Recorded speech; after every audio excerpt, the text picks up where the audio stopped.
Welcome back to the Royals franchise, where today we're going to be covering a lot of ground because I want to get to the draft in the next episode, and that means we need to have our draft plan figured out by the end of this episode.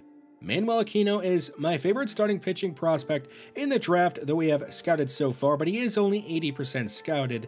He is draft rank 6, has good velocity and break, even good stamina. He could be an elite prospect. John McGregor is the best hitter that we have 100% scouted. He's draft rank 8 on our board and 38 on the overall big board. Good contact, not much power. He's got good fielding, good speed, actually elite speed, and I think he could be a pretty solid first round pick if we want to go with a hitter instead of a pitcher. Eddie Serrano is a hitter that has elite hitting ratings, or at least could have elite hitting ratings. It could be a generational prospect, but we do only have him 5% scouted, so we'll check back in on him in a little bit. At the end of last episode, we were trying to claim Mark Leiter Jr. off of waivers from the Chicago Cubs, and we have actually successfully done that. He is going to be joining our big league bullpen, and that does mean we have to send somebody down. That will be Josh Staumont. The 29-year-old has struggled this season. He's going to go down to AAA and try and work on some things. Like I said earlier, I want to get to the draft in the next episode, so that means we are going to be simming a lot of games in today's episode to cover that ground that we need to in order to get to the draft in the next episode. And while simming along, Brad Keller, he has suffered a dislocated shoulder and is going to be out 2 to 3 months, so he has been placed on the injured list. And that means we do need to move somebody to the rotation. That is going to be Alec Mills, who's been our long reliever. He is nothing special, but he could be a 5th starter for now. And Carlos Hernandez will get the call from AAA and be added to the bullpen as the long reliever. He was pitching pretty decent at AAA. We'll see what he does in the big leagues. Eddie Serrano, he unfortunately is not a generational prospect. He looks like he could be okay. He's got good contact at power versus lefties and good power versus righties. I mean, he's fine for a second-round pick, but not a first-round pick, which is what I was hoping he would end up being. We do now have the international starting pitchers 100% scouted, and Manuel Aquino, he is going to be a great player. He is draft rank 7 on our board, not ranked on the overall big board, and he's definitely a player that I would like to draft, but it's just a matter of how high should we actually select him, considering he is not ranked on the overall big board. Orlando Tovar is another starting pitcher in this draft class that looks like he could be pretty good. He's got high velocity and break and even good stamina. He is draft rank 13. David Perez may be the most interesting starting pitcher in this draft class. He is draft rank 4 on our big board, 70th overall. And I mean, you look at the ratings, they don't look that impressive, but he is somehow draft rank 4 on our big board. So we have now 100% scouted all the international starting pitchers, which means we can move on to the starting pitchers in the central region. And we're also going to take a closer look at Terrence Berman, a catcher, and a first baseman in Gilberto Diaz. We'll check back in on them in a little bit. Nate Eaton is now recovered from his injury, and he can return to the Major League roster, so that means we do have to send somebody down, and that is going to be Barton Ruth. I know he was hitting really well at the start of his professional career or big league career, but he kind of cooled off, and he's going to go down to AAA for now. I could send down Albert Almora Jr., but he is just hitting the ball too well. A 373 average, a 529 slugging, a 948 OPS. He is deserving to stay on the big league roster. We are closing in on the end of the month of May, and despite us getting swept by the Nationals in a 3-game series, we have a chance to have a winning month. We are right now 13-13, but are going to be taking on a pretty good Cardinals team in this game that we're going to jump into. They are 30-26 on the season. Hey, look at the lineup we are sending out there. Albert Almora Jr. hitting 362. He's getting the start in right field. Nick Madrigal hitting leadoff, which means that Bobby Witt Jr. is getting an off day. MJ Melendez up with a runner on first. He'll hit a perfect, but it goes right to Tommy Edman, who flips to Donovan at second. And that's going to be a fielder's choice. And Melendez unable to come through, even though he did hit the ball pretty well. Zach Greinke on the hill for us today. In 11 starts, he's been really good. He's got a 2.28 ERA, a 1.17 whip.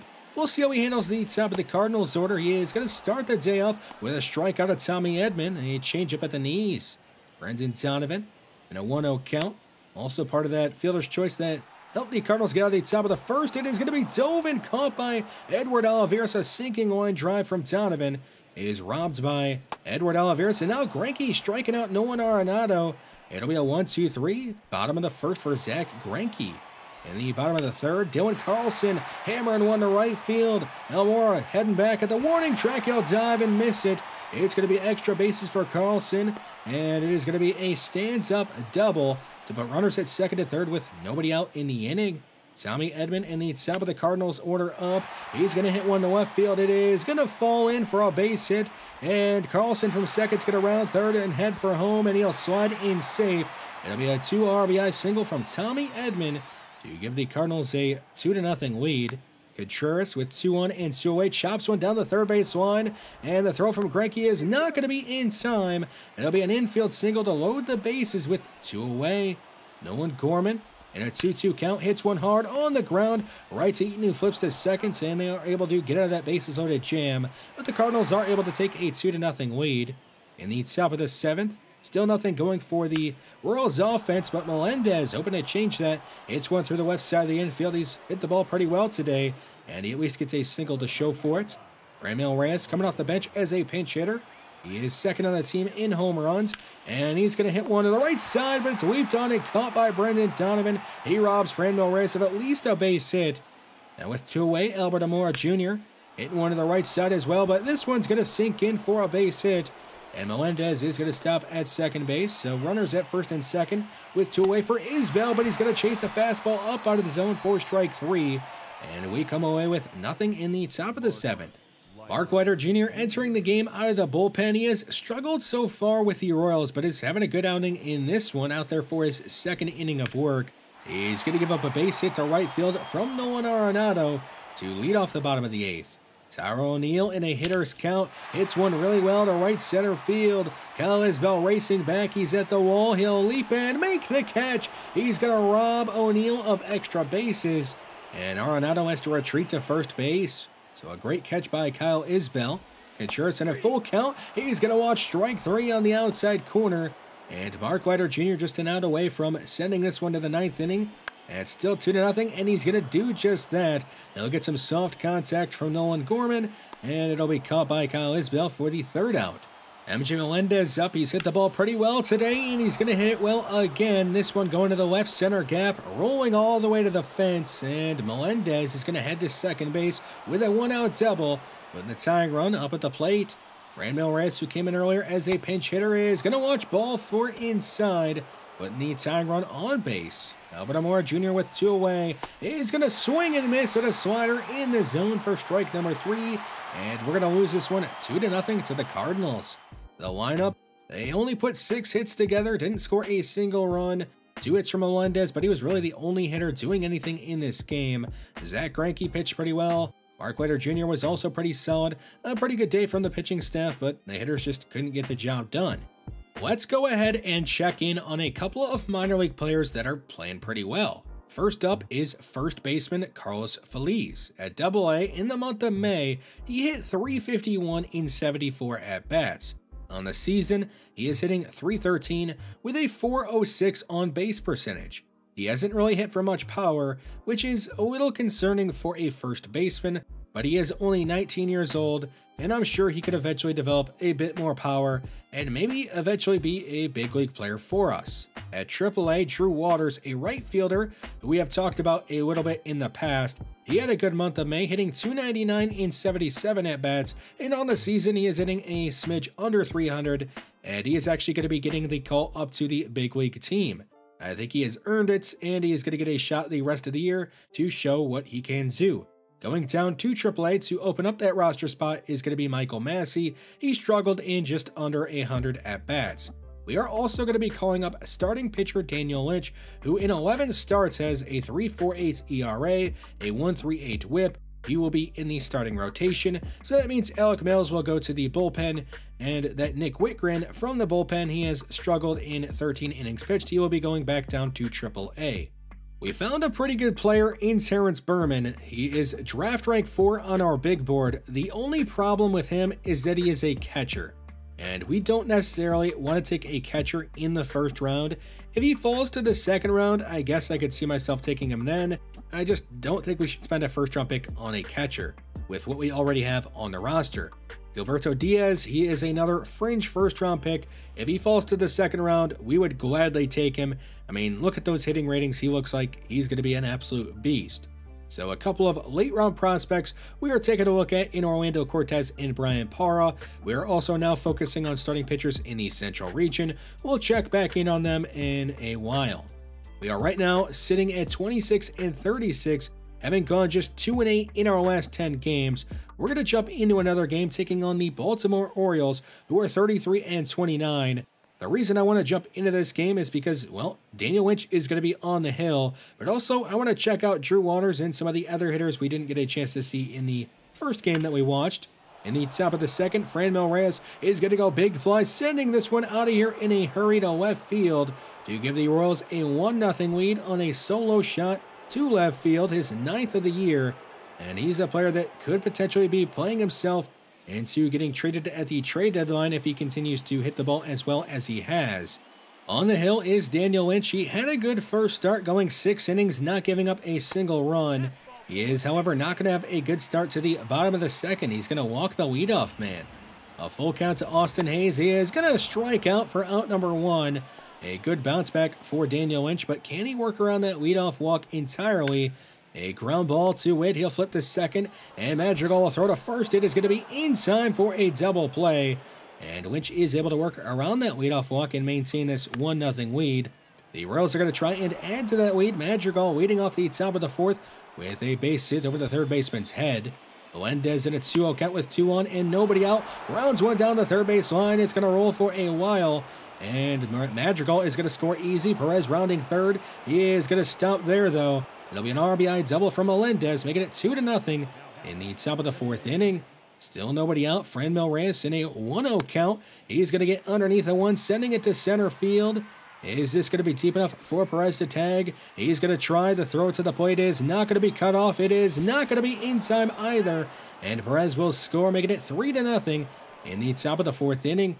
In the bottom of the 4th inning, the heart of the order coming up for Baltimore, Ryan Mountcastle is going to send one to right field, and it's going to fall in front of Melendez for a leadoff base hit, putting another leadoff runner on for the Orioles. Anthony Santander is going to line one to Vinny Pasquantino, who tags out Ryan Mountcastle and turns the double play and gets the Orioles out of a jam there. Now in the bottom of the 5th inning, it's still 3-0. A ground ball to the right side. Dove on and knocked down by Vinny Pasquantino. He'll throw to first. It is going to be offline and roll into the dugout. It'll be a single and an error on Pasquantino. After he made that great play, he just made a terrible one. And he's getting another chance to bounce back from that mistake, and he'll at least get the out at first. So 2 away and a runner in scoring position for the Orioles, and McKenna is going to strike out. And the runner is going to be stranded at third base. In the top of the 7th inning, Drew Waters up at the plate, and he's going to send one to left center. It's going to roll all the way to the wall, splitting the outfielders, and it's misplayed by Austin Hayes, the Orioles left fielder. And Waters is going to have a triple with 1 away in the top of the 7th as the Royals look to add to their lead. Runners at the corners with still 1 away for Bobby Witt Jr. He's going to hit one on the line to center field, and it's going to hang up and be caught. At least it is deep enough for Drew Waters to score, and it'll be a sac fly from Bobby Witt Jr., making it 4-0. In the bottom half of the inning, Daniel Lynch trying to make it through 7 innings without giving up a run, and he's going to get a double play to help do that, and that makes it 13 innings to start his season without giving up a run. A pretty impressive streak. Speaking of impressive, Salvador Perez sending one to right center field, and that gets out of here. He is leading the team in home runs. That is his 14th of the year, and he is right now looking like he is going to be an all-star for us if he keeps that up. Scott Barlow now entering the game out of the bullpen, another player that we are trying to increase his trade value on, and this is actually a save situation. It's 5-2 in the bottom of the 9th inning. He's going to strike out Ramon Urias with a slurve in the dirt for out number 2.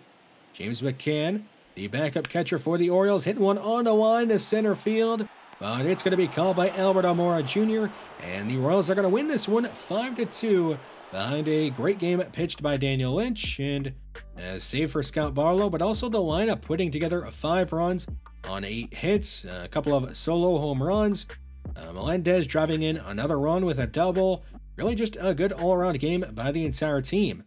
We have received a trade offer from the Mets, and it is actually for Jackie Bradley Jr. The defensive outfielder was sent down to AAA because he was not really hitting well, but he is hitting well at AAA, and he's owed a lot of money, so this is a trade that makes sense for us, and I guess it makes sense for the Mets because they have an injured outfielder, and they need the extra depth there. So we're going to be sending him Jackie Bradley Jr., and in return, we're going to be getting Joey Lucchesi, a starting pitcher who is 29 years old and has pitched pretty well at the AAA level. He will be in our big league bullpen, which means that somebody does have to go down, and that is going to be Alec Mills. He unfortunately just hasn't really gotten it going at the big league level, but I'm sure he's going to be called back up at some point due to an injury or because we make another move or trade. And we're actually going to be making a couple of more moves, a couple of waiver claims. We are going to claim Dominic Smith, a first baseman, and a catcher in Riley Adams. Now, Dominic Smith, I was surprised to see him here. He hit .277 for the Nationals in just under 150 at-bats. He doesn't have the most impressive ratings, but he's a player that I think is at least worth having on the roster when you're a struggling team. Maybe he gets it figured out, maybe he doesn't. With where this team is at in the standings, I think it would be better for us to have somebody like Dominic Smith on the bench than somebody like Matt Duffy. So Matt Duffy, he is going to be optioned down to AAA, and joining him at AAA is going to be the catcher that we just claimed off of waivers as well in Riley Adams. We have been advancing pretty quickly through the month of June and are now just 13 days away from the draft, so we need to get this draft strategy figured out in a hurry. Manuel Aquino, he may be my favorite player that we have 100% scouted. Now, the interesting thing about him is that he's not ranked on the overall big board, so I don't think we have to take him in the first round and maybe not even in the second round. I think we might be able to hold off and get him in the third round.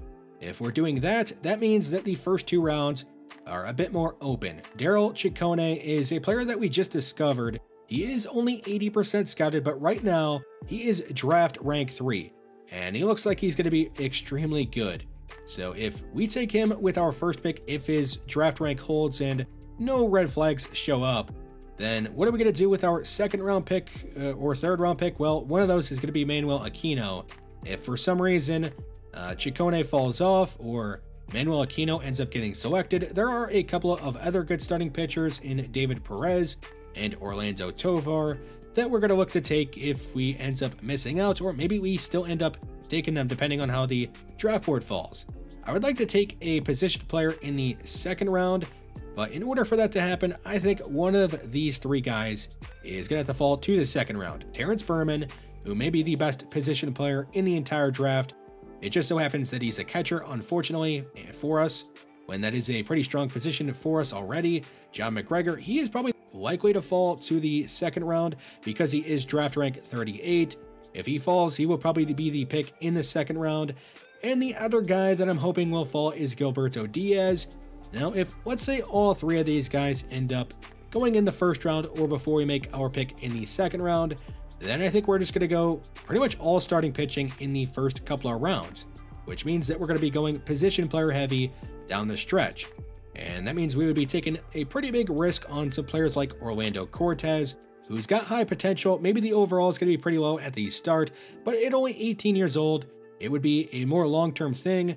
And I mean, you could tell we are mostly looking at 18-year-olds because I think this rebuild is going to take quite a while. Brian Parra, another 18-year-old. He's draft rank 126. He could have high potential. The overall, not amazing. But yeah, I think that's what we're going to be trying to do in this draft. Take starting pitching early, maybe a position player if they fall to the second round. If they don't, then we continue to go with pitching.